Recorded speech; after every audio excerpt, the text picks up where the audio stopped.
Hi അമ്മ. Hi, good morning. Good morning എല്ലാവർക്കും അമ്മ. അല്ല, ഇന്നത്തെ ചിരി എന്താ, ക്ഷീണച്ചിരിയാണോ? അല്ലാതെ ഈ ചിരിക്ക് ഭയങ്കര മഹത്വം ഉണ്ട് കേട്ടോ. ഭയങ്കര പല പല രീതിയിലുള്ള ചിരി ഉണ്ടമ്മ. എന്ന് വെച്ചാൽ ആരോഗ്യം എന്ന് പറഞ്ഞപ്പോൾ ഒരു ചിരി വരും, അതിനാണ് ക്ഷീണച്ചിരി എന്ന് പറയുക. എത്ര ടൈപ്പ് ചിരി ഉണ്ടെന്ന് വല്ല പിടിയുണ്ടോ അമ്മയ്ക്ക്? ഈ ചിരിയിലൊരു മനുഷ്യൻ്റെ അല്ലമ്മ, ഒരു മനുഷ്യൻ്റെ ആധാർ കാർഡ് പോലെയാണ് അമ്മ ചിരി. ഇപ്പോൾ നമ്മുടെ എവിടേക്കേലും പോകണമെങ്കിൽ നമ്മുടെ ആധാർ കാർഡ് വേണ്ടേ? ഇപ്പോൾ ഇന്ത്യ വിട്ട് പോകണമെങ്കിൽ ആധാർ കാർഡ് വേണം. എന്തിന് ഇന്ത്യ വിട്ട് പോകണത്? ഇന്ത്യയുടെ ഉള്ളിൽ തന്നെ പല കാര്യങ്ങൾക്കും ആധാർ കാർഡ് ഇല്ലാണ്ട് കാര്യം നടക്കില്ല പറയും പോലെ ഒരു മനുഷ്യൻ്റെ അവൻ്റെ ആ മൂഡ് കണ്ടുപിടിക്കണമെങ്കിൽ യഥാർത്ഥത്തിൽ നമുക്ക് ജസ്റ്റ് ഒന്ന് അവൻ്റെ മുഖത്തെ ചിരി ഒന്ന് കണ്ടാൽ മതി. ഈ ചിരിക്ക് ഇത്ര ശക്തി കുറവുണ്ട്. പറയണം. നല്ല കാര്യം. എങ്ങനെയൊക്കെ പറയും? അങ്ങനെയൊക്കെ പറയോ? അയ്യോ, വല്ലാത്തൊരു അതിശയായി. വരട്ടിയതൊക്കെ പറയും. മഞ്ഞപ്പൊടി, മുളക് പൊടി, കറിവേപ്പിലയും കൂടി തിരുമ്പി ഒരു അരമണിക്കൂർ ഞാൻ വെച്ചു. മഞ്ഞപ്പൊടി, മുളക് പൊടി, കറിവേപ്പില മാത്രം. അതൊക്കെ ഇട്ടിട്ട് അതൊക്കെ ഇട്ടിട്ട് തിരുമ്പിടമ്മ.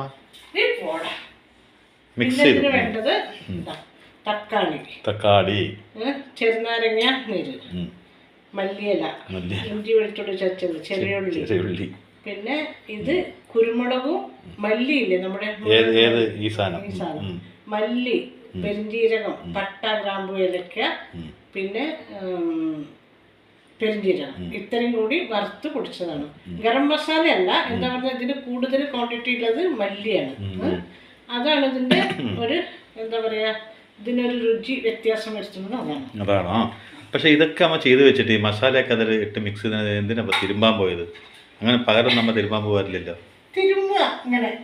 കൈ കൊണ്ട് തിരുമ്പ, അങ്ങനെ തിരുമ്പി, അതന്നെ ഞാൻ മിക്സിങ് അല്ലേ. ഇതൊക്കെ കഴിഞ്ഞ് ഞാൻ തിരുമ്പാൻ പോയിന്നല്ലേ പറഞ്ഞു? തിരുമ്പാൻ പോയിന്നല്ലേ, ഞാൻ തിരുമ്പി. ചിക്കൻ ആയത് കാരണം ഒരു 2.5 സ്പൂൺ എണ്ണ, ചെറിയ സ്പൂൺ. അപ്പോൾ എണ്ണ ചൂടാവട്ടെ അമ്മ. അപ്പോൾ അമ്മ ചോദിക്കുക എന്തപ്പ ഈ ചിരിയിൽ ഇത്ര പറയാനുള്ളതെന്ന് ചോദിക്കുക. എന്താണ് ഈ ചിരിയിൽ എന്താ അമ്മ? ചിരിയിൽ കണ്ടമാനം പറയണത് മറ്റുള്ളവരുടെ തോൽവി കണ്ടില്ല ചിരിയില്ലേ, അതിനെയാണ് കൊലച്ചിരി എന്ന് പറയാ. ഇപ്പൊ നമ്മളൊരാൾ തോൽക്കണം ഒരുപാട് നമ്മൾ ആലോചിക്കില്ലേ? തോറ്റ സമയത്ത് അവന്റെ മുഖത്ത് നോക്കിയിട്ട് അല്ലെങ്കിൽ നമ്മൾ തനി എങ്ങനെ അങ്ങനെയൊക്കെ തന്നെ. അപ്പൊ അങ്ങനെ ചെറുക്കില്ലേ, അതാണമ്മ. പിന്നെ രണ്ടാമത് പറഞ്ഞു തരാട്ടോ. ഇപ്പോൾ പ്രത്യേകിച്ച് സ്ത്രീകളിൽ തന്നെ പറയട്ടെ, ഈ സൗന്ദര്യത്തെ പറ്റി പറയുമ്പോൾ സ്ത്രീകളെ പറ്റി പറയാണ് നല്ലത്. അപ്പോൾ നമ്മൾ സ്വയം നമ്മൾ അല്ല ഇല്ല എന്നല്ല, അതൊരു വേറെ രീതി. അപ്പോൾ സൗന്ദര്യത്തിന് ഒരു വാക്യം കൊണ്ട് പറയുകയാണെങ്കിൽ അത് സ്ത്രീകൾ തന്നെയാണ് കൂടുതൽ പറയുക. അതെന്ത് ചിരിയാന്നറിയാം അമ്മയ്ക്ക്? ഇപ്പോൾ നന്നായി ഒരുങ്ങിയിട്ട് അടിപൊളിയായിട്ട് കാണുന്ന സ്വയം അവർക്ക് തോന്നില്ലേ? അപ്പോൾ ഒരു ചിരിയുണ്ട്, അതാണ് മന്ദഹാസ ചിരി. ഒരു മന്ദഹാസം പോലെ ഒരു ചിരിയില്ലേ? എന്നുവെച്ചാൽ അവർക്ക് തന്നെ അറിയാം അവർക്ക് ഭംഗിയുണ്ടതും. ആര് പറഞ്ഞില്ലെങ്കിലും ഇനി ആരെങ്കിലും പറഞ്ഞ ഒരു ചെറിയൊരു ചിരിയുണ്ട്. അതിനെന്ത് ചിരി എന്നാ പറയാ? ഒരു ചെറുതായിട്ടൊരു ചിരി ഇരിക്കില്ലേ, ഒരു സ്വയം മറന്നൊരു ചിരി, ഒരു അതല്ല, അത് വേറെ. അപ്പൊ അതൊരു പുഞ്ചിരിയല്ല, പുഞ്ചിരിക്കൊന്നും ഇല്ല. അപ്പതാ എനിക്ക് അത്ര ഒന്നും ഇല്ല എന്നുള്ള ഭാവത്തൊരു ചിരി വെച്ച് പോകും. എനിക്ക് വേണ ഒരു മന്ദഹാസ ചിരി. അതൊരു മന്ദഹാസം എന്ന് പറഞ്ഞ പകുതി നമ്മുടെ എവിടെയും പകുതി വേറെ എവിടെയാണ്. കാരണം നമുക്കത് അറിയാം, നമുക്കിങ്ങനെ പറയുന്നു അറിയാം. അപ്പൊ അങ്ങനെ ചില ടെക്നിക്കുകൾ പ്രത്യേകിച്ച് പെൺകുട്ടികളുടെ കയ്യിലുണ്ട്. പിന്നെ ഒരു ചിരിയുണ്ട്, അതറിയോ? തോന്നിവാസ ചിരി. അതെന്താ? മറ്റൊരു ആക്കിയിട്ടൊരു ചിരിയില്ലേ, നമ്മുടെ ആരെങ്കിലും ഒരാൾ ആക്കിയിട്ട് കളിയാക്കിയിട്ട് ഒന്ന് തൂക്കിയിട്ട് ചിലപ്പോൾ അതാവാം. എനിക്കിട്ട് തന്നെയാണ് താങ്കല്ലേ. അതാണ് അമ്മ ഈ തോന്നിവാസ ചിരി. മനസ്സിലായില്ല? അതാണ് ഞാൻ വന്നപ്പോൾ തന്നെ ചോദിച്ചത്, എന്താണ് നമ്മുടെ ചിരിയിലൊരു വ്യത്യാസം ഉണ്ടോ? നേരത്തെ വന്നിട്ട് ക്ഷീണച്ചിരി. മനസ്സിലായില്ലേ? അങ്ങനെ എന്തൊക്കെ ചിരികൾ കാണാം. പിന്നെ അഭിമാന ചിരിയുണ്ട്. അതെന്താണെന്നറിയാം അമ്മയ്ക്ക്? നമുക്ക് കുറേ ബുദ്ധിമുട്ടുകളുണ്ട്, കടബാധ്യതകളുണ്ട്. ചിലപ്പോൾ വീട്ടിൽ 10 പൈസയ്ക്ക് ഒന്നും ഉണ്ടാവില്ല. പക്ഷെ എന്നാലും നമ്മളൊരു ചിരിയും ചിരിച്ചിങ്ങനെ മുന്നോട്ട് പോയില്ലേ, അതിനാണ് അഭിമാന ചിരി എന്ന് പറയാം. മനസ്സിലായില്ലേ? ഇങ്ങനെയൊക്കെ ചിരിയുണ്ടോന്നല്ലേ? അല്ല, എന്തൊക്കെ നമ്മൾ മനുഷ്യന്മാർ എന്തൊക്കെ കാത്തു സൂക്ഷിക്കണം, എന്തൊക്കെ കണ്ടുപിടിക്കണമെന്ന് അമ്മയെന്ന് മനസ്സിലാക്കി. അതാണ് ഇപ്പം എന്ത് ചിരിയാ? ബഹുമാന ചിരി. മനസ്സിലായില്ലേ? അതാണ് ബഹുമാന ചിരി. അല്ല അഭിമാനച്ചെരി. പിന്നെ ബഹുമാനച്ചെരി എന്താ പറയാ അമ്മയ്ക്ക്? ബഹുമാനച്ചെരി എന്ന് പറഞ്ഞാൽ നമ്മൾ ഏറ്റവും കൂടുതൽ ബഹുമാനിക്കുന്ന ആൾക്കാരെ, ഇപ്പോൾ നമ്മുടെ കാരണന്മാരെയോ നമ്മളെ പഠിപ്പിച്ച മാഷുമാരെയോ അവരാരെങ്കിലും നമ്മൾ എവിടെയെങ്കിലും വെച്ച് കാണില്ലേ, അപ്പോൾ നമ്മൾ പൂർണ്ണമായിട്ട് അങ്ങോട്ട് ചിരിക്കില്ല, എന്നാൽ ചിരിച്ചില്ല എന്നും ഉണ്ടാവില്ല, ഒരു പേടിയോട് കൂടി ഒരു ചിരിയില്ലേ, അത് ബഹുമാനച്ചെരി. ഇതൊക്കെ നമ്മുടെ ജീവിതത്തിൽ ഉണ്ടാവുന്ന സന്ദർഭങ്ങളാണ്. ഉണ്ടായിട്ടില്ലേ? ഒരു ഹെഡ് മാസ്റ്ററെ കാണുമ്പോൾ, ഒരു സ്കൂൾ ടീച്ചറെ കാണുമ്പോൾ അതൊരു ഭയങ്കര കുരിഞ്ഞുള്ള ചിരിയില്ലേ, അതിനെയാണ് ബഹുമാനച്ചെരി പറയുന്നത്. അപ്പോൾ ചിരികളിൽ എത്രയുണ്ടെന്ന് ഇപ്പോൾ മനസ്സിലായി നമുക്ക്?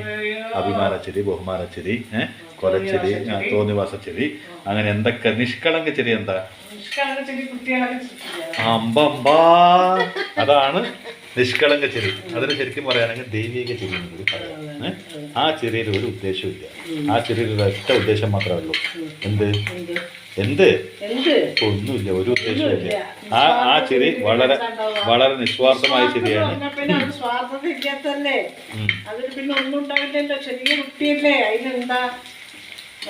അപ്പൊ അത്ര നല്ലൊരു ചെരി ബാക്കിയിട്ട്, അതാണ് ദൈവിക ചെരി. മനസ്സിലായില്ലേ? അതിനെ നിഷ്കളങ്ക ചെരി എന്ന് വിളിക്കും. അത് പിന്നീട് ദൈവിക ചെരി എന്ന് നമുക്ക് വേണമെങ്കിൽ ആക്കി മാറ്റാം. മനസ്സിലായില്ലേ? പിന്നെ ആർക്കും സമയമില്ലാതെ, ആർക്കും സമയം കൊടുക്കാൻ സമയമില്ലാതെ, നമുക്ക് സമയമില്ല, എതിരിൽ നിൽക്കുന്ന ആൾക്ക് സമയമില്ല, അങ്ങനെ മൊത്തത്തിൽ സമയമില്ലാത്തൊരു ചെറിയുണ്ട്. അതൊരു ചെറിയുണ്ട്, ഞാൻ പറഞ്ഞുതരാം. അതാണ് അമ്മയ്ക്ക് അതിശയം. അതാണ് ഞാൻ പറയുന്നത് മോഡേൺ ചെറി. അതെങ്ങനെ ചോദിക്കേ?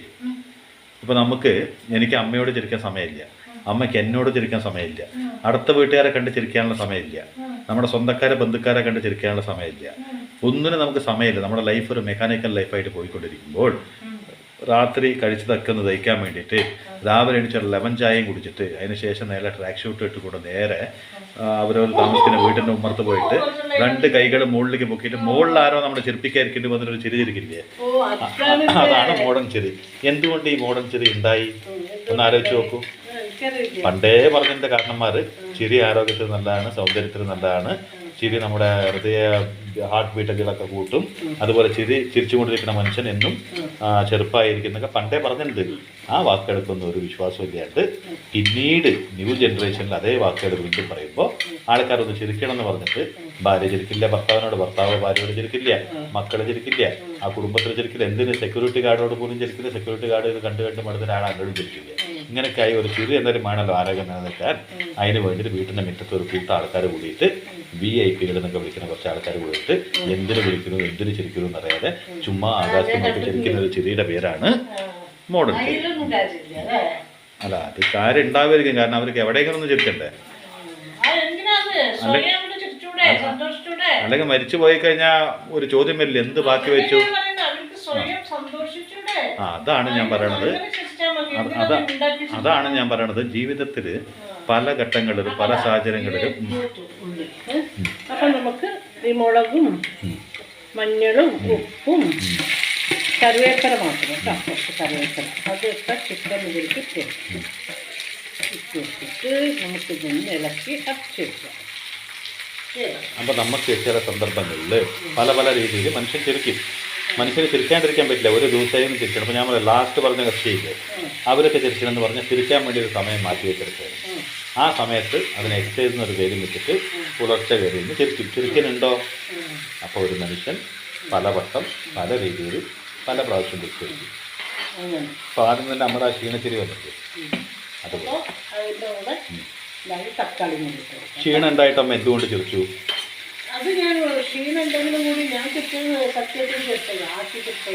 അതല്ലമ്മ, ക്ഷീണം ഉണ്ടെങ്കിൽ നമ്മ ചിരിച്ചല്ലോ. അമ്മയ്ക്ക് ക്ഷീണമുണ്ട്, പക്ഷെ എന്നാലും അറിയിക്കേണ്ടെന്നല്ല, നമ്മളെ കാണുന്നവർ നമുക്ക് കാണാനുള്ളവര് പിന്നെ അയ്യോ അതിലിത്രയൊക്കെ അറിയിക്കണം. അപ്പോൾ അതാണ്.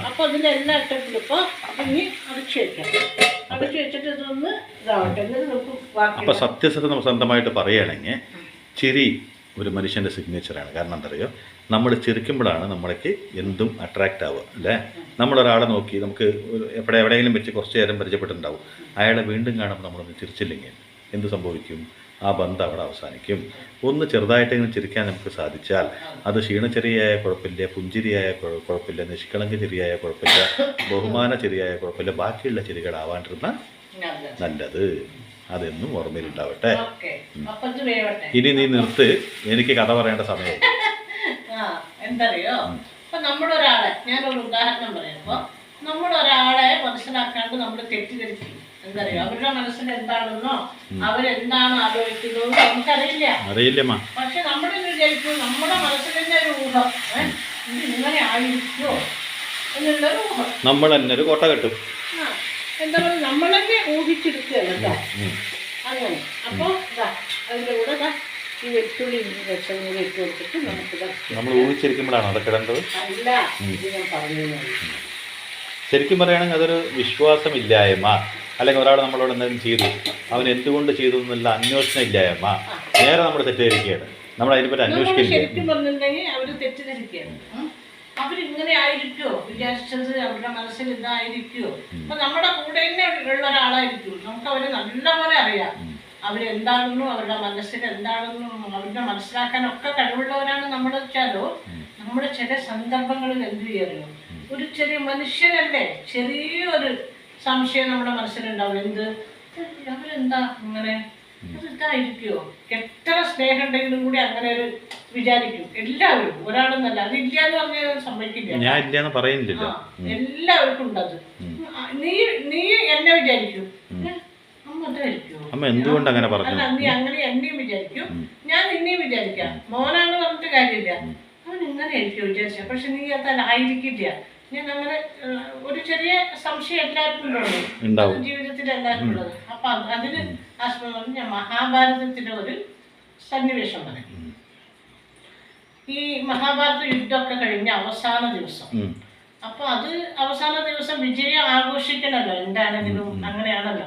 പക്ഷെ ആ ആഘോഷിക്കാനുള്ള മനസ്സൊന്നും അവർക്കില്ല. കാരണം എന്താ പറഞ്ഞാൽ ഉറ്റവരും ഉടയവരും ഒക്കെ ഇവരുടെ കൈ കൊണ്ട് തന്നെ മരിച്ചു.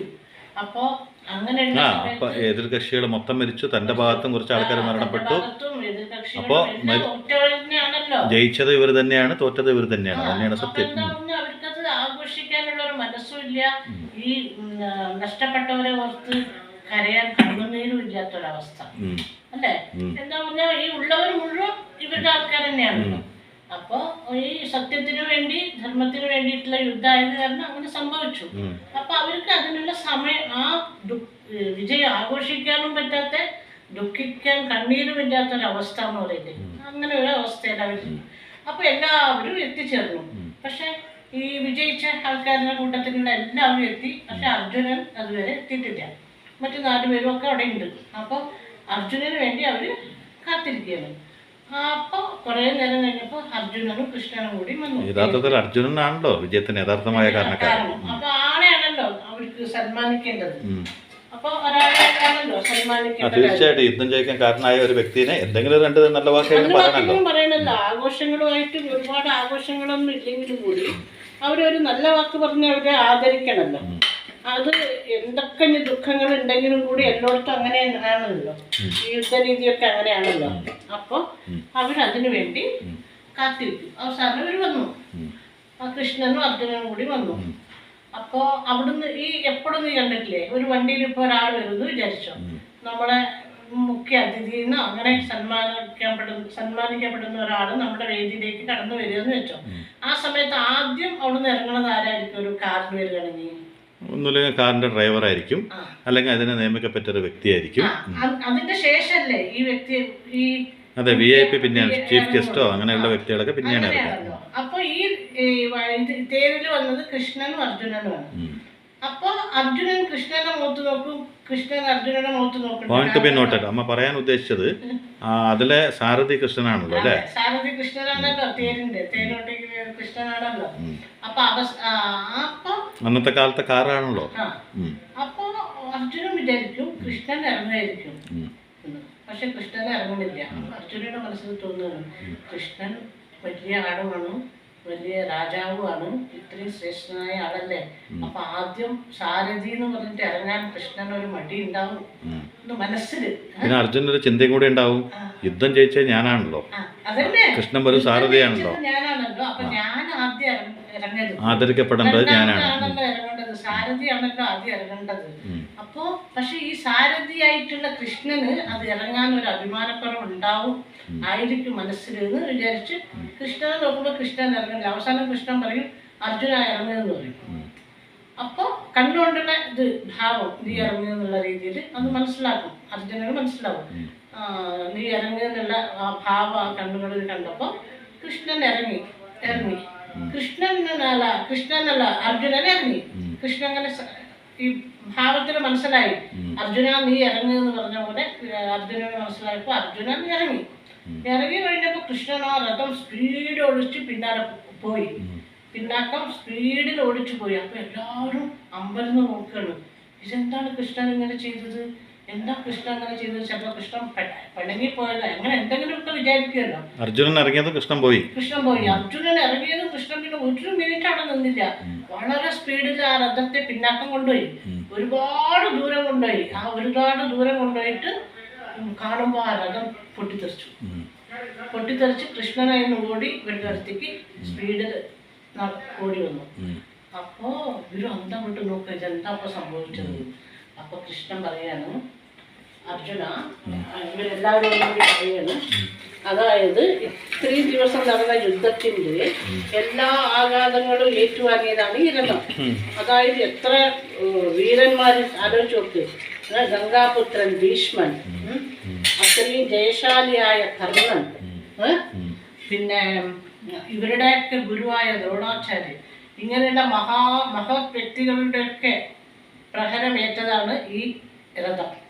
അപ്പോൾ ഈ രഥത്തിനൊരു ഇതുണ്ട്, അത് ആ രഥത്തിനെ പിടിച്ചു നിർത്തിയത് ആരാണ്? കൃഷ്ണൻ ആ രഥത്തിലുള്ള കാലം വരെയാണ് ആ രഥം അവിടെ സുരക്ഷിതമായിട്ട്. അതെനിക്കറിയാം. അതെങ്ങനെ അറിയോ?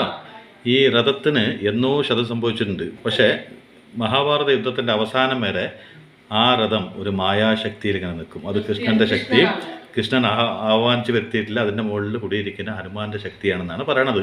എല്ലാ ഇതിനും ഏറ്റുവെക്കുക കൃഷ്ണനെ മാത്രമേ അറിയുള്ളൂ ഈ അർജുനൻ നിൽക്കുന്ന രഥം ഒരു മായയാണെന്നുള്ളത്. അവസാന യുദ്ധ ദിവസം ആ യുദ്ധം കഴിഞ്ഞതിന് ശേഷം മാത്രമേ രഥത്തിന് എന്തെങ്കിലും സംഭവിക്കുള്ളൂ. അതുവരെ ആ ശക്തി അതിന് താങ്ങി നിർത്തും. സമയം വരെ അതിനൊന്നും സംഭവിക്കില്ല. അതാണ് കൃഷ്ണൻ അവിടെ നിന്ന് ഇറങ്ങാണ്ടിരുന്നത്. കാരണം കൃഷ്ണൻ ആദ്യം ഇറങ്ങിയ അർജുനൻ ആ രഥത്തോടൊപ്പം അർജുനനും നഷ്ടപ്പെടും. കൃഷ്ണൻ ആദ്യം ഇറങ്ങിയെന്ന് വെച്ചാ കൃഷ്ണൻ ഇറങ്ങിയത് അർജുനൻ എന്തായാലും ഇറങ്ങുന്നതിന് മുമ്പ് ആ രഥം പൊട്ടിത്തെറിക്കും. അപ്പൊ കൃഷ്ണൻ ഇത് അറിയാം. അപ്പൊ കൃഷ്ണൻ ആ രഥത്തിൽ നിന്ന് ശീഘ്രമായി ഇറങ്ങി അവിടുന്ന് പലായനം ചെയ്തു. അവിടുന്ന് കുറച്ച് ദൂരം വന്ന് നിന്നു. അപ്പോൾ രഥം പൊട്ടിത്തെറിച്ചു. അപ്പൊ അർജുനൻ വിചാരിച്ച എന്താണ്? അർജുനൻ വിചാരിച്ചു കൃഷ്ണൻ എന്തോ അർജുനനെക്കാട്ടിൽ എത്രയോ വലുതാണല്ലോ കൃഷ്ണൻ. അപ്പോൾ ഒരു ഇത്ര സുഹൃത്തായിട്ടും കൂടിയും ദശാവതാരം കാണിച്ചിട്ടും ആ എല്ലാ പറഞ്ഞു കൊടുത്തിട്ടും മനുഷ്യനായ അർജുനൻ്റെ ഉള്ളിൽ ആ തോന്നൽ വന്നു, എൻ്റെ മുമ്പത്ത് കൃഷ്ണൻ ഇറങ്ങാനൊരു മടിയാണ്. കൃഷ്ണൻ മഹാശ്രേഷ്ഠനാണല്ലോ, അപ്പോൾ അർജുനൻ്റെ മുമ്പത്ത് തോറ്റു കൊടുക്കാനുള്ള മടിയാണ് കൃഷ്ണൻ എന്നുള്ള ഒരു തെറ്റിദ്ധാരണ അർജുനൻ്റെ ഉള്ളിൽ വന്നു അല്ലേ. പക്ഷെ കൃഷ്ണൻ ഭഗവാനാണ്. ആ മനസ്സിൽ അങ്ങനെ തന്നെ ഒരു കളങ്കം തന്നെ ഇല്ല. കൃഷ്ണൻ എന്ത് വിചാരിച്ചു? അർജുനൊന്നും സംഭവിക്കരുത്.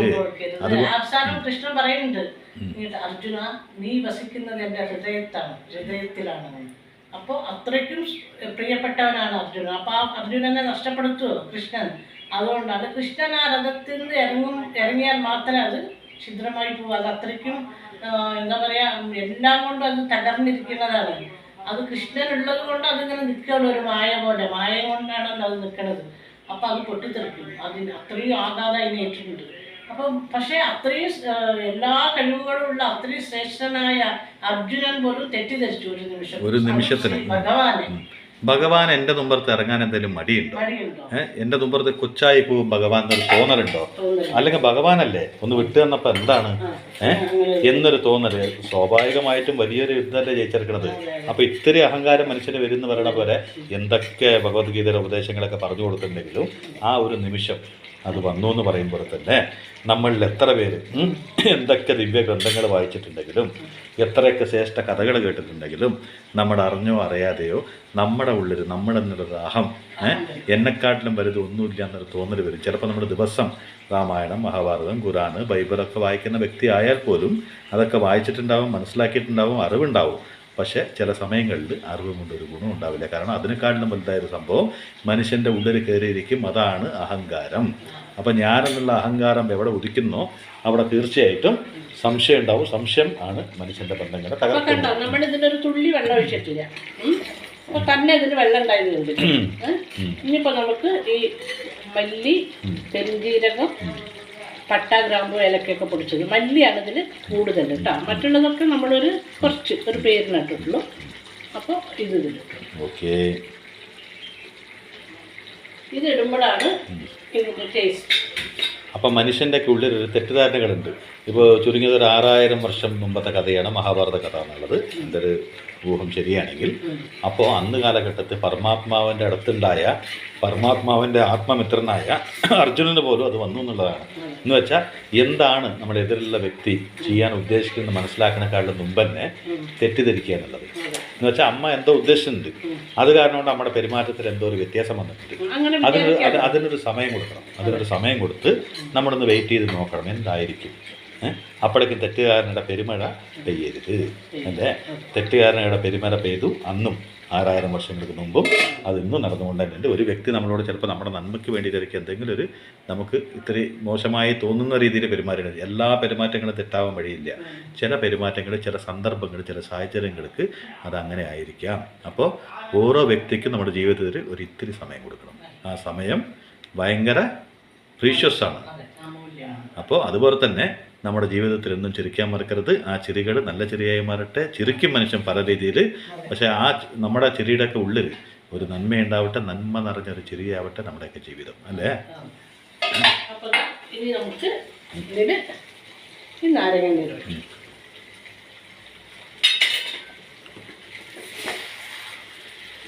ഇതിന് വേഗം വേവുമല്ലോ. എത്രയോ ബന്ധങ്ങൾ ചെറിയ ചെറിയ തെറ്റിദ്ധാരണകളുടെ മുകളിൽ എന്നേക്കുമായി ഇല്ലാതായി പോയിട്ടുണ്ട് എന്ന കഥയ്ക്ക് ഒരു പരിഹാരം കൂടിയാണ് ഈ കഥ. എന്ന് വെച്ചാൽ പണ്ട് കാലത്ത് ഇങ്ങനെ ഒരു കഥ ഉണ്ടാവാനും ഇങ്ങനെ ഒരു സാഹചര്യം വന്ന് ചേരാനൊക്കെ കാരണം എന്താണെന്ന് പറഞ്ഞാൽ ഭാവിയിൽ ആർക്കേനും ഉപകാരപ്പെടാത്ത. എന്ന് വെച്ചാൽ മഹാഭാരതം, രാമായണം, ആ കാലഘട്ടത്തിലുള്ള ഓരോ സന്നിവേശങ്ങളും ഭാവിയിലേക്കുള്ള ഒരു ലെസനാണ്. ഇനി അവസാനം കുറച്ച് മല്ലിയില.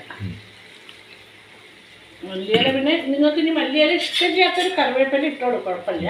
പക്ഷെ ഇപ്പം എല്ലാവർക്കും മല്ലിയില ഇഷ്ടമാണ്. ഇപ്പം മല്ലിയില കിട്ടാനില്ലാത്ത പോലത്തെ ഇഷ്ടമാണ്. ഇപ്പം എല്ലാവർക്കും ഇഷ്ടം. നേരത്തിന് സമയത്തിന് ഇത്രയേ ഉള്ളൂ. ഓഫ് ചെയ്യാം. ഇതാണ് ഇന്നത്തെ ചിക്കൻ. അപ്പോൾ എന്നെന്നും ഹൃദയം കൊണ്ട് സ്നേഹിച്ച കുറേ ആൾക്കാരുണ്ടാവും. ചെറിയ ചെറിയ തെറ്റിദ്ധാരണ നമ്മുടെ മനസ്സിൽ ഉണ്ടായെന്ന് വരും. പക്ഷേ ഒരു വ്യക്തിനെ ഒറ്റയടിക്ക് നമ്മൾ വിട്ടുകളയാതെ ചെറിയൊരു സമയം കൊടുത്ത് തെറ്റിദ്ധാരണ മാറ്റാൻ പറ്റുമോ എന്ന് നോക്കിയതിന് ശേഷം മാത്രം തീരുമാനിക്കുന്നതായിരിക്കും നല്ലത്. പൊതുവെ നമ്മളായിട്ട് ഒരു ഇമാജിനറി തെറ്റിദ്ധാരണകൾ ഉണ്ടാക്കാണ്ടിരിക്കുകയാണ് എന്നും നല്ലത് അല്ലേ. അല്ല ഇപ്പം എന്താ അറിയോ, ഇപ്പം നോക്കൂ, ആ ഭഗവാനെ പോലും ഭഗവാന്റെ ആപ്ത മിത്രം, ആ അത്രയും ഭക്തിയോടെയൊക്കെ വിചാരിക്കുന്ന അർജുനൻ ഒരു നിമിഷം തെറ്റിദ്ധരിച്ചു. അതുപോലെ മനുഷ്യന്മാരുടെ ജീവിതത്തിൽ ചില തെറ്റിദ്ധാരണ. പക്ഷെ അവര് തമ്മിൽ നിന്നിട്ട് പിണങ്ങിയോ അവര് തെറ്റിപ്പിരിഞ്ഞോ? ഒരിക്കലും ഇല്ല. അവസാനം വരെ അവരുടെ സ്നേഹം. കാരണം അർജുനൻ അവിടെ മിണ്ടിയില്ല. മിണ്ടാണ്ട് സമയവും സന്ദർഭത്തിനും വേണ്ടി കാത്തിരുന്നു. അപ്പൊ ഉത്തരം തനിയെ എത്രയും പെട്ടെന്ന് ആളുടെ അടുത്ത് എത്തി. അർജുനൻ മനസ്സിലത് ചിന്തിച്ചാലോ അവൻ അർജുനനുള്ള ഉത്തരം മനസ്സിലാക്കിയിട്ട് തന്നെ കൃഷ്ണൻ അത് കൊടുക്കുകയും ചെയ്തു. അപ്പൊ അർജുനനോട് ഉത്തരം കിട്ടും. അതുപോലെ നമ്മളിലും പലർക്കും പല തെറ്റിദ്ധാരണകൾ ഉണ്ടാവും. അത് അവര് പറയുന്ന വരെ നമ്മൾ കാത്തിരിക്കുക അല്ലെ. അപ്പൊ തമ്മിൽ പിണക്കം ഉണ്ടാവില്ല, ഒന്നും ഉണ്ടാവില്ല. ഓക്കെ.